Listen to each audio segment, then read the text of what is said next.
pintadas y esos eran los adornos de Navidad.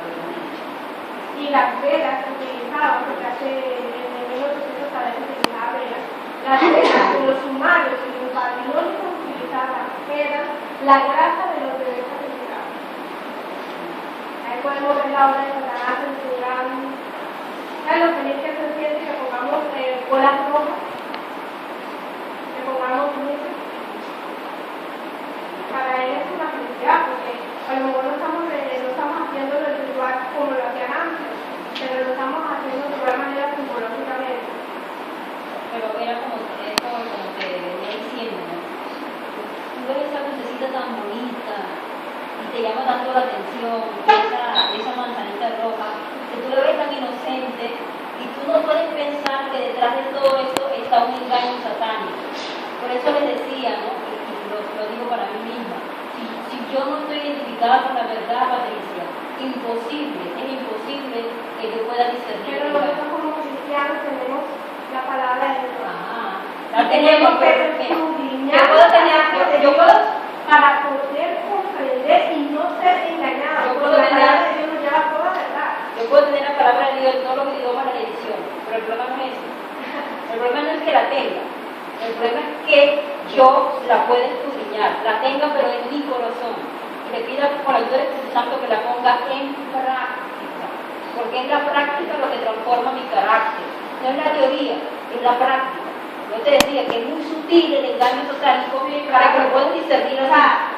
Porque si el Satanás te presenta con cacho, con cola y con un tridente en la mano, yo digo, eso es Satanás. Pero ahora se me está presentando con una luz bien bonita, con adornitos, cositas verdes y azulitos. Y no solamente eso, la iglesia normalmente nosotros ponemos, o que normalmente se ponía en el árbol de Navidad que teníamos en mi casa.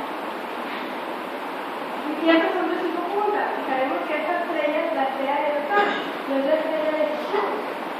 Yo hablé eso con la simbología masónica, entonces no es la estrella de David, no es ningún artículo, simplemente algo satánico, si no nos ha dicho, no nos hagamos imágenes de lo que hace la estrella donde se acaba de la tierra, porque entonces poner de todas formas de estrella. Y los angelitos que adornan, la simbología dice que los angelitos eran simplemente los sacrificios de los niños. Eso es lo que llevaban los angelitos. Angelitos chiquititos bonitos que ponen en el árbol de Navidad.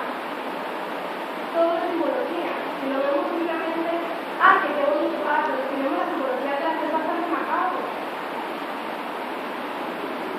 No lo sé. Las luces de Navidad.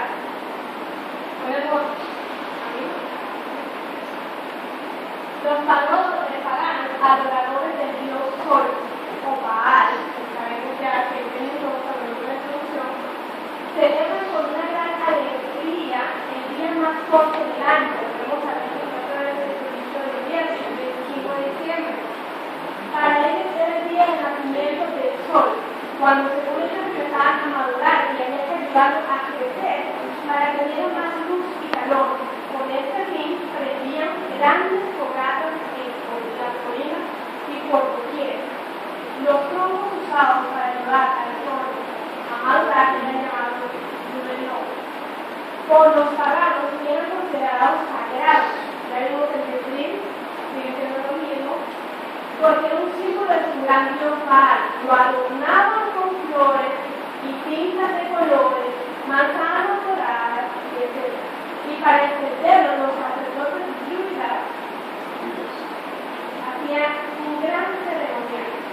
Como parte del gran festival de ellos, muchas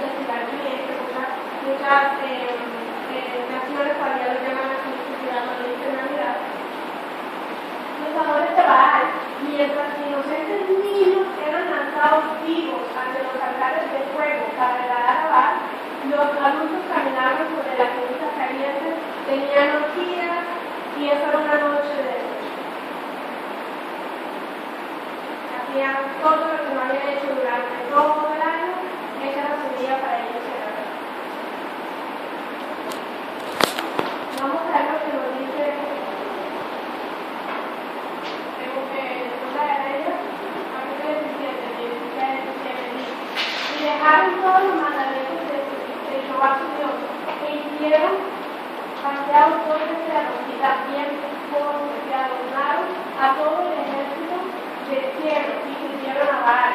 E hicieron pasar a sus hijos y a sus hijas por fuego, y dieron abominaciones y abuelos y entregando a ser nomado en los ojos de Jehová, provocando la ira. También en Salmos 106, versículo 43, y sacrificaron sus hijos y sus hijas a los demonios, y derramaron la sangre inocente, la sangre de sus hijos y de sus hijas, que sacrificaron a los ídolos de Canaán, y la tierra fue contaminada con sangre, contaminándose así con sus obras y glorificaron con sus pies, entendiendo por tanto el furor de Jehová sobre su pueblo, y abominó su heredad. Podemos ver que las luces de Navidad también tienen su representación. Ya no tenemos fogatas, nada, ya tenemos las luces que ahora en toda nuestra casa diciendo, ¡ay, Dios! O sea, aquí estamos adorando, Baal, Dios, el Tafish, como lo quieran llamar. Simplemente toda la tecnología. La verdad es que después de que mi mamá dejó de celebrar la Navidad, a mí no me importó mucho. A mí no me importó